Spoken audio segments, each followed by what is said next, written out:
We are live today for another series of our daily webinars. And today I'm so glad to welcome Rafa Sardina. And thank you very much to all the people that already joined and that have asked their questions. So, Rafa, welcome. Thank you so much for doing this. Hello, guys. Very glad to be here. And hello, everybody who is watching right now. I'm actually going to start with some of the questions that some people ask even before this started. But I'm going to start with the very first one, which happens to be a super tough one. We start with a super tough question. Sarmat Gafour, he's asking, hello and thanks for doing this. How do you know when the song is done, both production-wise and mix-wise? Wow, that's actually the million-dollar question. I think that these days, more than ever, I follow my instinct. That's how I know when I need to stop working on something. That's when I know the song doesn't need any more of my personal input, technically speaking or musically speaking, in order to make a difference, in order to actually connect with whoever is going to be listening and, connecting with the song. I have to feel it, basically. I have to feel it in my own skin, that things are pretty much done. That's why there's another technical aspect that is connected with this question. And it has to do with, some people ask me, how much of the mix happens during the production? And I will say that a lot of the mix is actually happening during the production for this very same reason.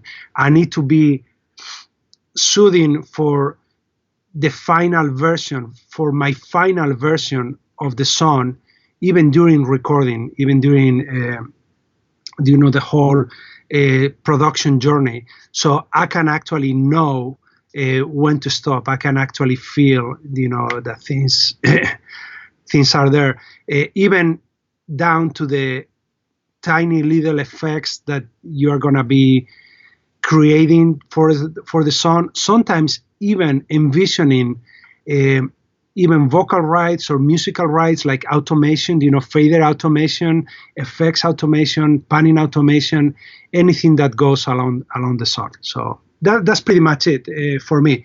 Yeah, pretty much I use my instinct. I mean, there's no easy answer to this one. It's a pretty complex one and very personal one. Here's another question from Connor Wallace. What has been your most challenging mix project and why? Greetings from Spain. Okay, a fellow guy from Spain. I'm originally from Spain, so hello, Connor. The most challenging ones are the ones, it hasn't just been one, it has been several. And not for the reasons that some people think. It usually has to do with some aspect of the project that's not fulfilled. It has to do with the lyrics of the songs not being finished, things like that. Some things that are actually creative, not technical. The technical aspects you always resolve one way or another. Even mistakes, technical mistakes, you always find a way of resolving things. But the musical aspects, those are the ones that are pretty tough to fix or to remedy. Another question from Stefan Alex. Can you please tell us about your approach to vocal techniques, processing, ad-libs, vocals, effects, plugins? Obviously, this is all, song-based, depends on the style of music. I work in many different styles of music. If I'm working on something very lyrical, operatic, it has one very specific approach. But one thing that's always very common to any style of music, like right now I'm actually mixing something operatic, and then I'm mixing some urban music and some pop and jazz, and some flamenco stuff, actually, with an amazing flamenco artist from Spain, Jose Antonio Rodriguez. I'm working on his upcoming album, which actually also has vocalists. So in every single one, there is one common factor, the fact that I don't use a single layer of anything. I don't even use a single layer of reverbs or delays or anything like that. I have like a whole array of preset reverbs, depending on the style of music, and I always layer them um, dynamically. I always layer them, and I do automate all of these effects so that some of these effects will actually sound freaking ridiculous by themselves if they were there all the time. But I actually automate details of every phrase or syllable, things like that. So a lot of this happens early in the mix too. Here's the thing: people think like you work a lot of time just laying down the basics of the mix. You do in some aspects. You do with the with the drums and the bass, things like that. But then again, you start automating early on too to have the right perspective on some of the elements. For example, if I had drums, bass, and a piano or a guitar, and I was ready to put the vocals in, because I usually start putting the vocals in very early, even when I'm working on the drums and bass, I start automating some of the effects, even if I have to redo that automation later on, even if I have to rewrite some of it, and I always do. So I go back and forth. I go back and forth in circles. I work on the drums, bass, put the vocal in, put some reverbs or some delays that I think are going to define where the vocal is going to sit and how it's going to be expressive for the song. And then after I automate, I might start adding some guitars and some other elements, and then I'm forced to rewrite that automation. It's a guesswork because as you are automating the vocal, you are not doing it thinking just about the vocal. You are thinking about all of the other elements that eventually are going to be part of the whole picture. So yes, I do a lot of back and forth automation. Once I put the vocal in, I might actually automate the drums and automate some of the bass or automate specific sections of the song so they make sense, especially the transitions. So yeah, it's a back and forth circling kind of process for me. Another question from Connor Wallace, who also asked before, what's your approach when you start a mix? I was actually pretty much explaining that from the previous question, at least a little bit of it. I start by defining what's going to be, that defining aspect that is going to, fulfill the song, is going to actually give me that expression for the song. So it could even be just an effect. It could be anything. It could be even just a kick, a kick with a very specific room, or it could actually be anything, but you have to spot that first. And again, that's up to you and your intuition. That's why sometimes it's easier for me to mix somebody else's project. I know it might sound ridiculous because, as I was saying, when I'm producing a project, I'm already defining the mix. But also when you get to the final, the final stretch of a project, when you're producing, you also start second guessing yourself in terms of, okay, is there anything else I could do for this mix? And it's a pretty tough job because you have already been predefining things so much that it's a catch-22. The fact that you already predefine things, but you're also second guessing yourself because obviously you want the best for the project. So when I'm mixing somebody else's project, it's a bit easier because there's no attachment to the previous process. So there are no preconditions to anything I might be doing. But to start a mix, basically understand what the song is about. Truly understand what the song is about and how you want that to be expressed. You have to actually pay attention to the lyrics too. And I know some mixers don't, but to me, it has been very, very important to pay attention to the lyrics, to know what the song is really about before I even make my final decisions, how to get to it. Omcast. Hello, how are you doing? Well, do you visualize the stereo space of your mixes before you start? And do you mix the track accordingly? Drums in center, piano left, back, strings back. Yes, I do. I do. In that first stretch of the project, when I am um, starting to define what's going to be important about the song, I make that important for the mix. And a lot of it has to do with space. And not just static space. It has to do with how the space is actually going to change throughout the song. So very often I will actually create sort of like presets per section of the song. I might actually write a specific settings for a part of the song, and I do it with automation. I do it,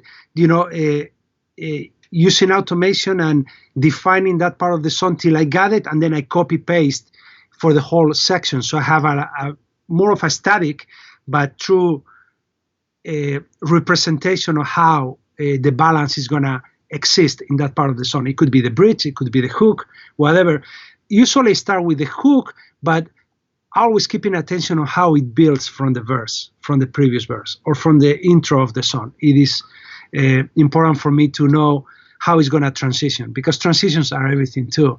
It doesn't matter how big the hook is if the verse is not in a different place, so it can actually build on into the hook, later on in the song. So. And yeah, even in terms of that, if I have an idea of how things should be panned, I automate those too. So the drums might be in a smaller space, during the verse, or even in a very monoice kind of a space. And then when the hook hits, it really opens. The overheads really open up, and sometimes even in a way that you don't notice, you don't really realize that's happening. And some of this actually we do during the recording of the song. We use miking techniques to accommodate this. I do a lot of double miking of the overheads. So I do a lot of XY coincident miking on the overheads, but then I do a space pair kind of miking. And they give you a completely different stereo perspective of the drums. Completely different.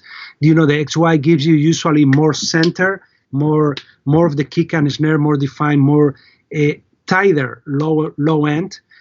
And then if you switch to the space pair, it's actually give you more of the spaciousness of the drums. And you can use these tricks during the mix. That's why I always ask people, if they're in doubt and they have several miking techniques, especially for overheads or for the rooms, give me your preference, but also give me the discarded tracks, because you never know how creative you could get with those during the mix. Here's moving on to the next question. This question is from Pat Hadley. I love your work with D'Angelo. How much of those records are overdub? It seems so live. Cheers from Vegas. Actually, that's the art of make-believe, right? Sometimes things are truly overdub, but you have to understand space. We're just talking about that with the drums, right? You have to understand the space, and you have to sometimes record a lot of things with their own little rooms. So there seems to be that room interaction that actually messes up and mixes with other instruments, room interactions, and it gives you a bigger sense of liveness, even sense in terms of the performance. It actually is kind of foolish, but our brain tends to interpret like, oh, those two guys were together in the same room and they were actually interacting when that happened. And I use a lot of that very often when I'm not provided with any room content. That's where we use reverbs in order to create that room. For example, in what became the first single for D'Angelo, that was actually recorded here in this very same studio, in my home studio. That opening with the strings and the brass and the horns and all of that. We did that in my room. I have an ISO booth big enough for it, and we had no more than 8 or 9 players simultaneously. playing, but the way it messes, with acoustic guitar and all that, it actually gives you that feeling of the guys being in the same room, actually interacting, and D'Angelo talking to, and the guitar responding, and then the strings, and it's all make believe, obviously, because everything was overdubbed, everything was recorded separately. Even the orchestral elements were recorded separately. The strings were recorded separately from the horns and the brass. So, yeah, and I paid a lot of attention, and even though my room is quite small, a lot of the sound capture came through the rooms. I'm very lucky. I have a great microphone collection with a lot of amazing, vintage microphones and new mics too that sound great. And I use my pair of M50s, and M49s and some Royer SV24V, different mics, to not close mic everything necessarily, but actually create some room, some near field room. I'm not talking like a big room space, but I'm talking about some capture of even the early reflections of the room, so of my room. So a lot of it had to do with that. But yeah, it's all it's all make believe, like most of what we do. Okay, Connor Wallace. No, there is another one before that. Okay. Sergio Urtasun. Sergio actually asked me a question through my earlier on through my webpage. So if you don't mind, Sergio, to ask that question, in the chat, that would be great. Remind me of the question, the way you ask that one. Marco G, just saying hi. Beta Sync. Hi, Rafa, thank you for doing this webinar. I heard you talking about your river philosophy. Can you explain more about it and maybe bring examples from one of your productions? Actually, one of the ones I explained was, the D'Angelo one. That's several layers. Some of it has to do with natural river, with the midfield miking and the far miking with the rooms mixed with other rivers. For example, something like that, to actually truly make it realistic, I wouldn't just put additional reverb on the closed mics. I will sometimes, to be able to marry everything together, I will actually use some smaller reverb, like a room reverb, on the closed miking with medium-sized pre-delay, maybe 20 milliseconds, 15 to 20 milliseconds. So it actually messes a little bit with the attack of the instrument, so you don't have that feeling that is right in front of you. I'll use that reverb, but then I will also use maybe two other reverbs, maybe a large wood room with a bigger pre-delay, just to add a tad to it, and then a bigger room, like maybe a Boston Hall from the Bricasti M7, giving it with a bigger pre-delay, maybe 30 to 50 milliseconds, and a smaller tail, but gives you that that dynamic range in terms of how much you flex the instrument in the layers of your mix. And then to the rooms that I might have for that very instrument, I add some of this longer reverb on top of it. Here's the danger with adding reverb to your room microphones, though. I usually split it onto a different reverb, even if it is the same reverb, the same Boston Hall B with the same settings. I modify the send to it. I might filter the send to it, so I don't send as much of the low end or the mid range, so I don't collapse that range with the reverb. And I might do that. This is something that actually we used to do a lot, even in the days of using just a studio, like real plates and chambers in studios. We used to do that quite a lot. EQ the send to the reverb, and I filter what's being sent to that river from the rooms, and usually separate as a different river. I duplicate, that river, and I use this filtering of the river, and I might use a different low frequency river time for that specific instrument. That's one of the key elements that I change when I share rivers. But by sharing these different layers of rivers and adding some of it to different instruments, but sharing some of them, you actually accomplish that. You accomplish, making it believable in terms of how things match in the, in your mix. Here's another question from Connor Wallace. What's in your mix bus in 2020? Well, there are things that I use in the box. There are things that I use outside the box.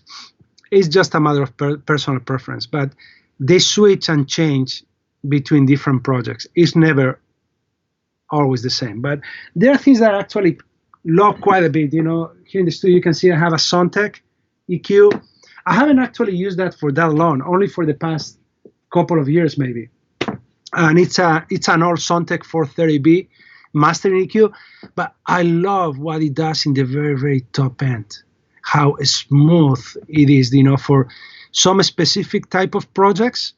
I love that. If it was something like urban sounding, I wouldn't use it, for example. I would use it for something more acoustic, if it was something more clinical, where I need to actually subtract frequencies in the mix bus, I use the GML EQ, for example, the mastering EQ, which has detented pots. It's just a matter of being able to record the settings, from mix to mix. To me, that's very important. But 8200 sounds amazing too. The only challenge with it is how it needs to be really, really well calibrated in order to have the similar settings between the left and right channel.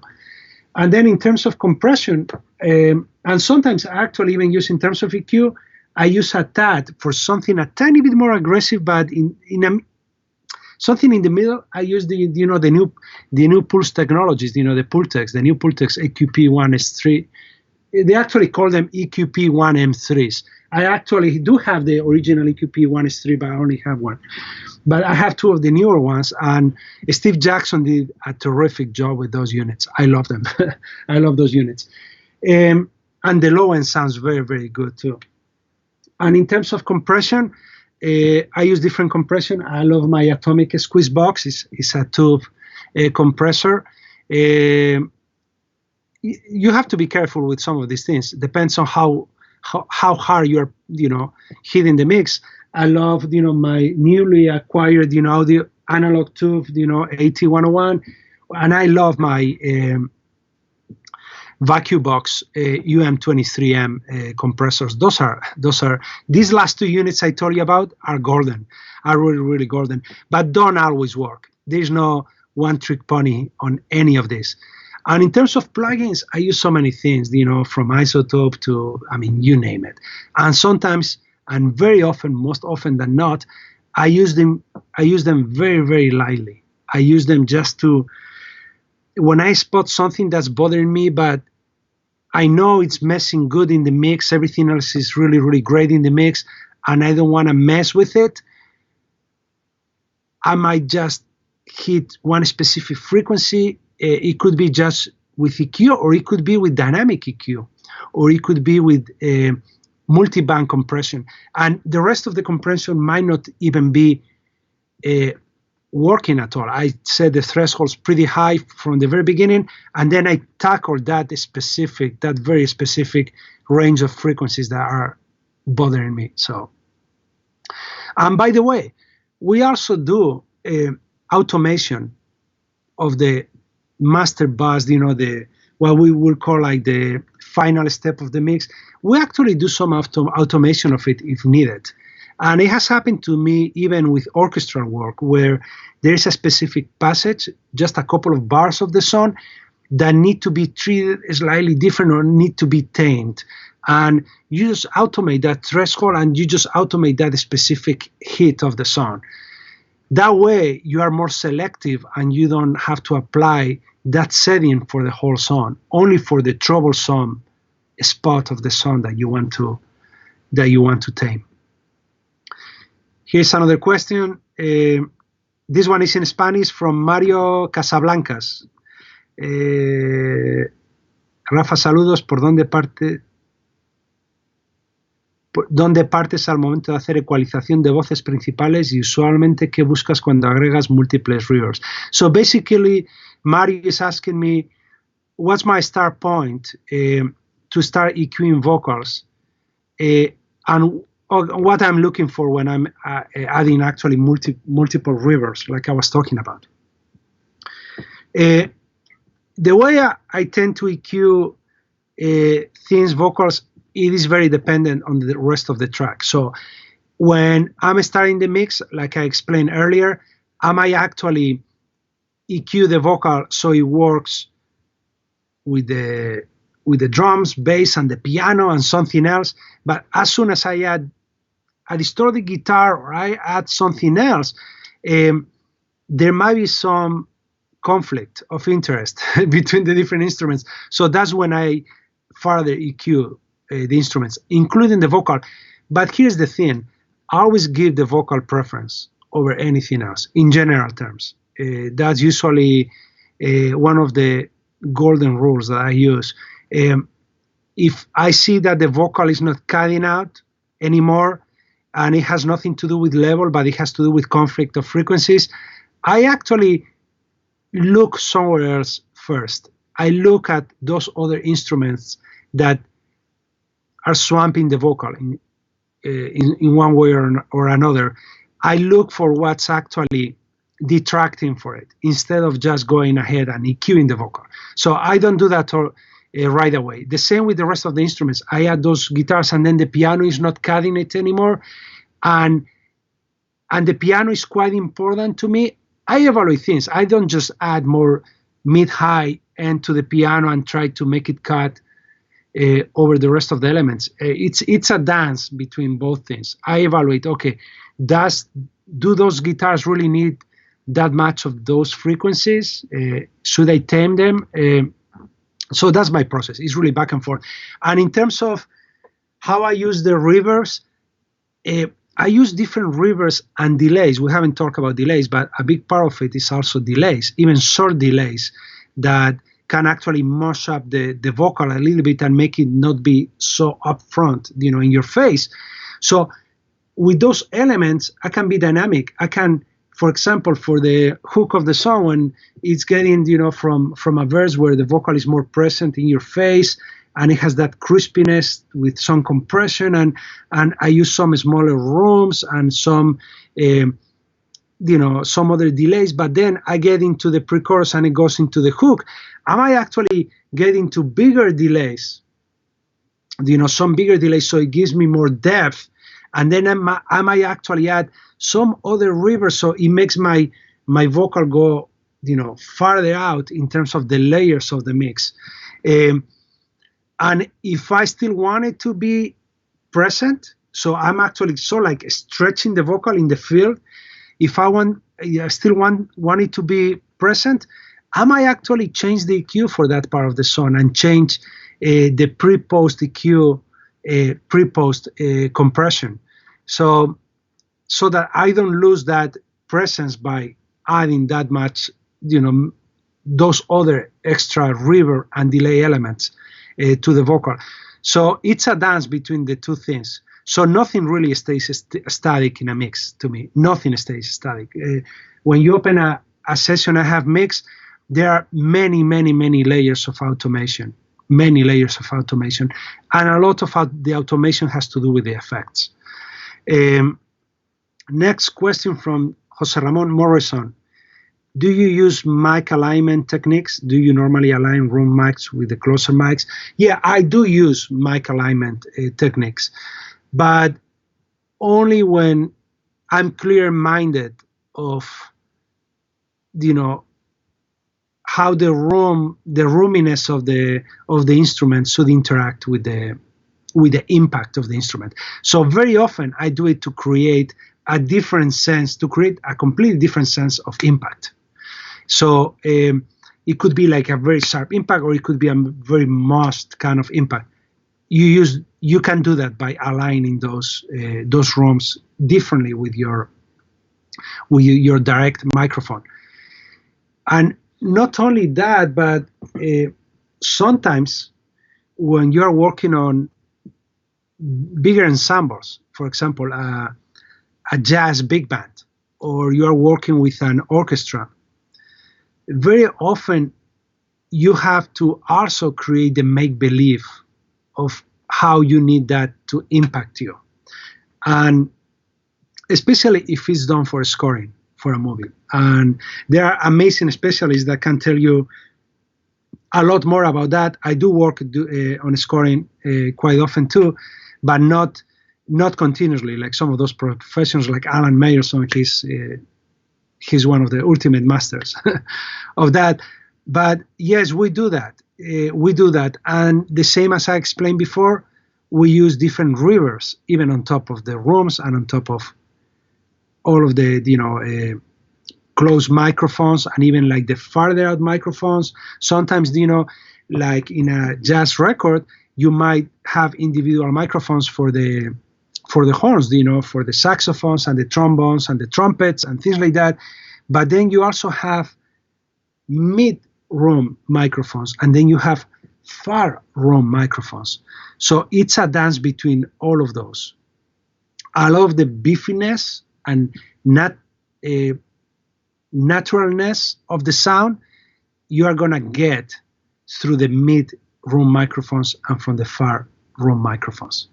And if you don't want that much of the roominess of the room, because maybe it's not perfect for your mix, you still can use a lot of that mid-room miking. And for that I use a lot of ribbon microphones too, because they are very natural sounding. They can give you a lot of that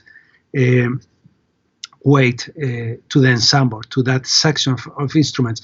For example, for something like that, I could use an XY mid-room for the whole horn section. And maybe the album also has, the track also has, drums, upright bass, piano, guitar, many other elements. But you start creating your layers even from the recording standpoint. You start making those decisions and seeing how they blend with the direct sound of the microphones. Next question from Juan Cortez. Hi, Rafa. When listening to your mixes, you have an amazing clarity to your vocals, even with a lot of instruments moving around. How do you keep that clarity in vocals? A lot of that has to do with what I explained earlier. It has to do with automation. Automation is one of your most relevant tools in order to free a space for the different instruments. For example, and sometimes we automate actually every line of the song. There is this piano hit, and in order for that piano to come out, it's not just a matter of getting more piano. Maybe you need to get a tiny bit more piano, but sometimes it's a matter of getting rid of something else.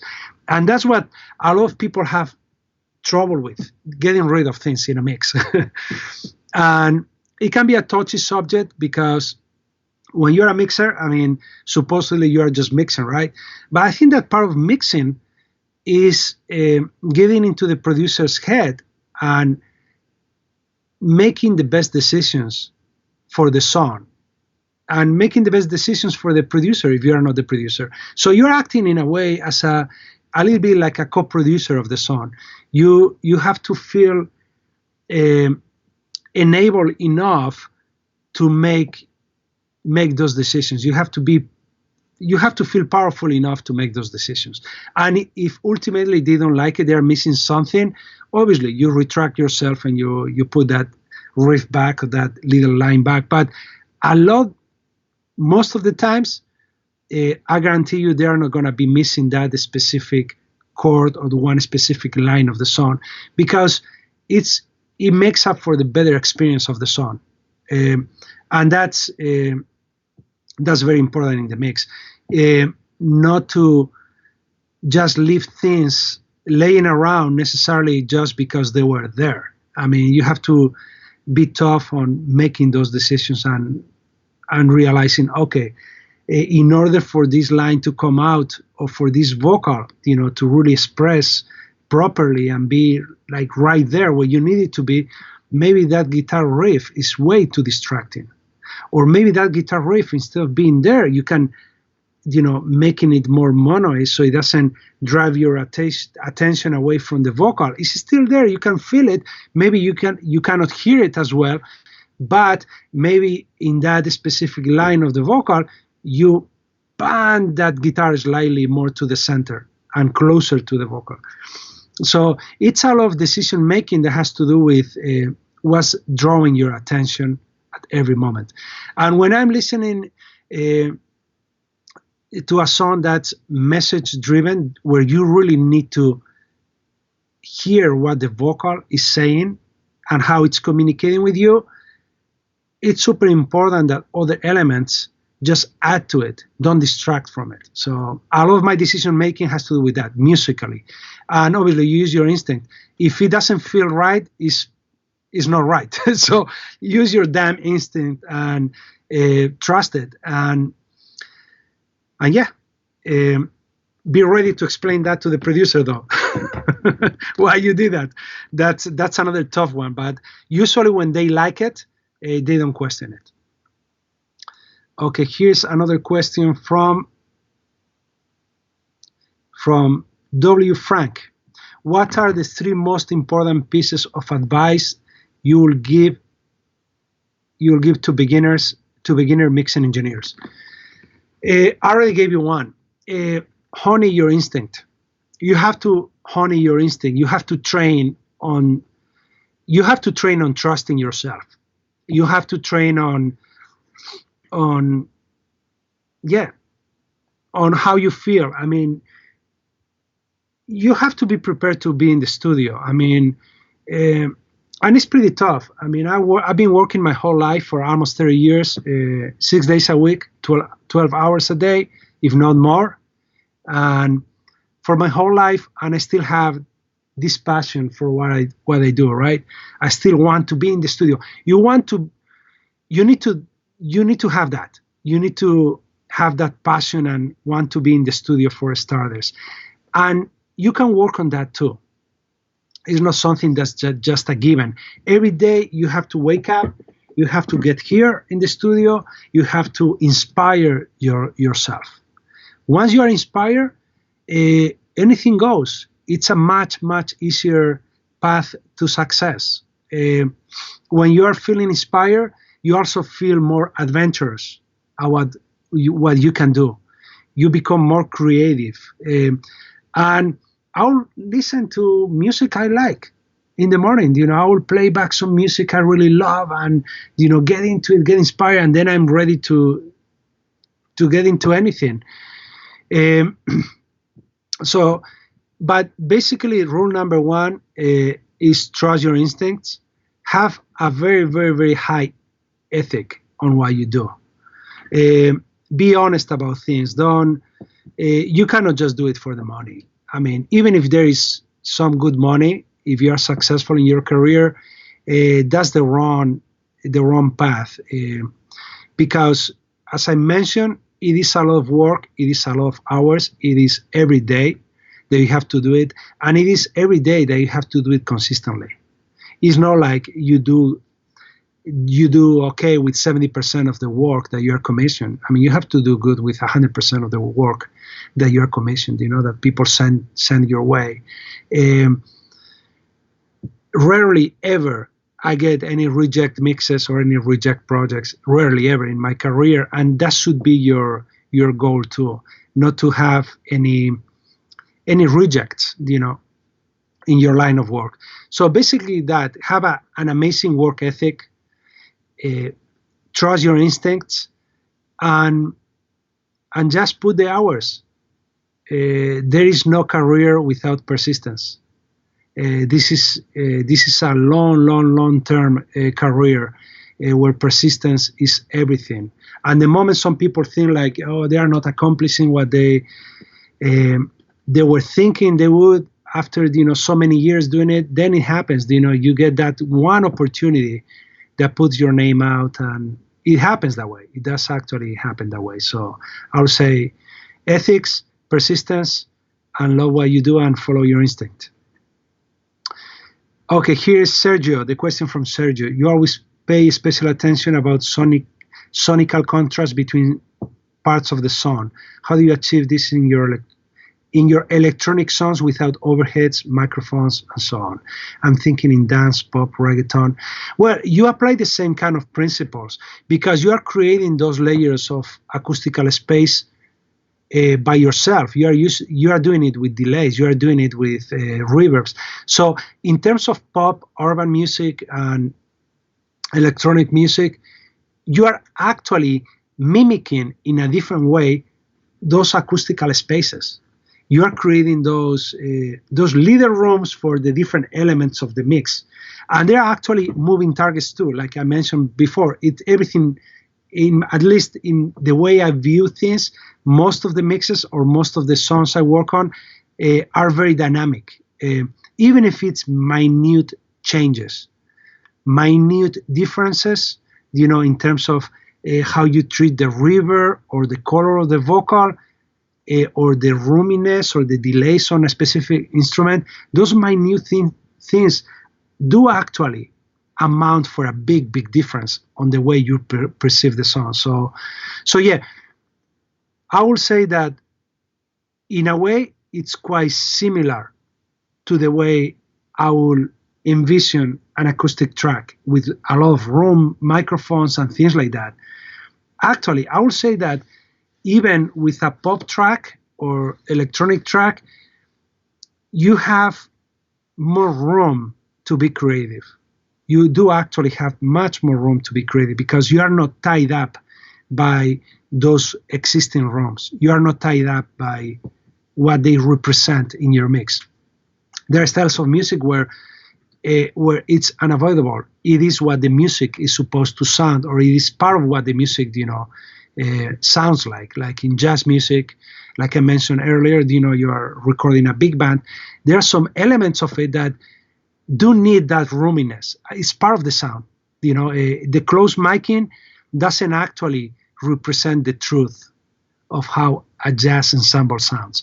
So in those styles, I would dare to say it can be less creative than in an electronic track or pop track or urban track, where you can actually do whatever the hell you want and really make believe. Next question from Chris and Tudor. Could you talk about working on Born This Way by Lady Gaga? Actually, some of the stuff I work on that album was very acoustic. We actually did record some acoustic stuff, and one of the tracks actually had a big mariachi even to it and in it, and it was all overdub. It was done in sections. It wasn't done live at all. That's something that I actually find out by working on my first ever mariachi album, for which I actually, by the way, I won a Grammy for that one mariachi album, and it was my first ever experience with a mariachi, and it was a crazy one. It was with an artist called Luis Miguel, and it was a crazy experience because it was one of the most notorious, oldest mariachis from Mexico, over 100, 120 or 150 years old mariachi. They have been playing ever since as an ensemble. And I do remember I had an idea of the sound in my head, but then again, by researching, right, I listened to a lot of mariachi in a very short period of time. I didn't want to get any kind of preconception either, because Luis Miguel actually told me, make it the best, make it the best, but I don't want to be like any of these other albums. No, I mean, I like this, but this specific one, or I like that, but no, I don't want to be like any of them. So again, I had to use my instinct. I researched a little bit, listened to a little bit of it. And when I got into the studio, back then it was done at Studio B at Ocean Way Recording in LA.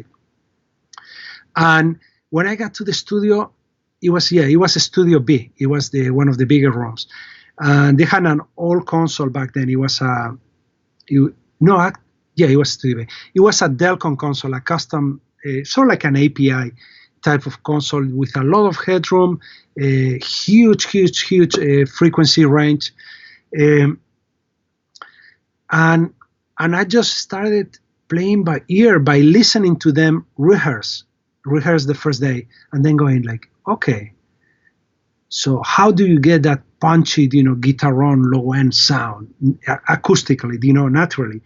And then I moved quickly. I had already put on paper, my array of possibilities in terms of microphones, how I was going to do it. I always try to envision how it's going to sound by just imagining a microphone capturing that instrument, and even the distance. Sometimes I even draw, like, I know I'm going to put this microphone U47 here, and then I'm going to put like this other ribbon microphone here, and I have a sense of how they're going to sound and how they're going to interact. It's not a perfect science though, so very often you have to readjust things, but most of the time with experience you are very close to what you imagine it will be like. So for example, for Lady Gaga, we wanted it to be, for that specific track, super punchy. So the miking I used had a lot of edge to it, had a lot of presence, a lot of the plucking, even of the guitarron and of the vihuelas and the other guitars were there. Like I used some Seb's microphones, some CMC5Us with the MK41 capsule, the hypercardiac capsule. So I could guarantee, I had like that crispiness of the fingering and things like that. This is very important when I'm thinking about, the mix later on. Even when I'm recording orchestras or an orchestral element for an album, I have to be very clear in my mind about what's the purpose. Does it have to be, do I imagine this as a mellow element of the mix, or is it going to be an edgy part of the mix? Like right now, I recorded another mariachi pop thing for an artist called Alejandro Fernandez, and for that one, I use double miking. I use some C12 microphones, and then I use some Seb's microphones. I mean, there were different microphones in the different sessions because we recorded in different studios. We recorded at East West and at the Village and many different places, and at Capitol. But I use double miking because some songs needed to be super edgy and others need to be more mellow. So I use U67s with an Omni pattern, and I use some C12s in Cardio 8, and they give you a completely different impact and perception of the strings, right, of the violins and the violas. And we have some cello in some of them. But it gives you a completely different perception. And depending on the song, I inactivate the ones that I don't mean to use, right? And then even during the recording, I know, okay, I recorded both options, but I know it's going to be the C12s because it need to be like this clear or not. Next question. Next one is from La Joya Music. How can I correctly control the low frequencies in musical genres such as hip hop so that they sound heavy and controlled? Thank you, Juan Bermudez. Here is one thing I learned about working with hip hop and urban music. You have to know what to leave alone. And we're usually super tempted to just compress the hell out of everything and to filter things and whatnot. But depending on the style of music and depending on what you are being provided as a mixer, you learn that there are some elements that are not to be messed with too much because they actually have a huge meaning, already existing meaning for the song, and whoever has produced or programmed that track really meant it. Okay, really meant the low end to be that dirty or to be that in your face or to be that intact. And with all of those elements, if I am to add to it or do some processing to it, I do it thinking how much I do to the direct sound, usually little, and how much I do to the sound through a parallel processing. How I split the signal and I process parallelly to add that element that I wish it had, but without messing with the rest of the sound. So to me, and here's another question from Marcelo Cruz, who is actually asking about the best sound from 808 and kick when works together. It has to do with a lot of these elements, 808s and whatnot. You have to know how much to do to the direct sound. And I do things to the direct sound, but maybe in a more minute kind of way, in a smaller kind of way, not being so drastic or dramatic. I decide how far I go, and then I see how it interacts with my parallel process signal, where maybe I want to give it some shine in the top, or I wanted to give it more of a compressed kind of vibe, but then I do it parallelly. I don't do it in the direct sound. And then I add the two together. The main problem that you encounter with parallel processing is phasing. So phasing, it's quite an issue, and you have to play by ear with this one. You really do have to play a lot by ear. Not just phasing because of the time delay. You should avoid any kind of time delays. And if you have any time delay through processing, you can always calculate it. Even if the time delay compensation is not good enough or is not acting the way it should, you can always print to a new track with the processing and then line it up. So you know that you're not adding an extra layer of phasing and unnecessary phasing. But then even just by applying different EQ and processing, you're adding phasing. So that's the kind of phasing I'm talking about. In that case, you have to play by ear, and you have to see how much of it you add to the signal, how much you even filter from the frequencies that are being annoyed by your processing. Maybe you just filter them out completely. So that's usually my approach. I myself, okay, this one is from Uncast. I myself play some flamenco and I love it. You mentioned working with a flamenco artist. Do you work on a flamenco project currently? Yeah, as I mentioned, I just finished a track actually with an amazing flamenco player called Vicente Amigo. To me, one of the top favorites, in history. And I did that one with another couple of guitar players called Rodrigo Gabriela. So it's a new single that will be coming out. I did actually finish that one not that long ago, and then I worked with several other Jose. I forget the name. I finished another album, this past year with another great flamenco player, Jose Ramon Gomez, and then back in the day I worked with Paco de Lucia and many others. But currently I'm working with Jose Antonio Rodriguez. That's who I'm working with. And this is going to be more funny and unusual because he has a lot of, collaborations, vocal collaborations, and from different styles of music. So it's not just going to be pure flamenco. I mean, the base of it is pure flamenco, but with an interaction with other styles of music. Hi, Rafa. What do you look for in the music and communication when collaborating with artists? This is from Didi.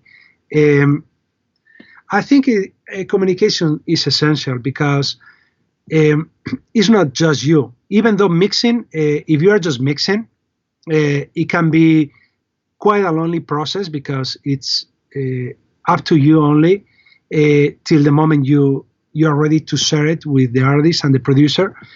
But if you're actually producing, I mean, it requires constant and intimate communication with whoever you're working with. You need to know how they feel all the time about your decisions, about what you're doing.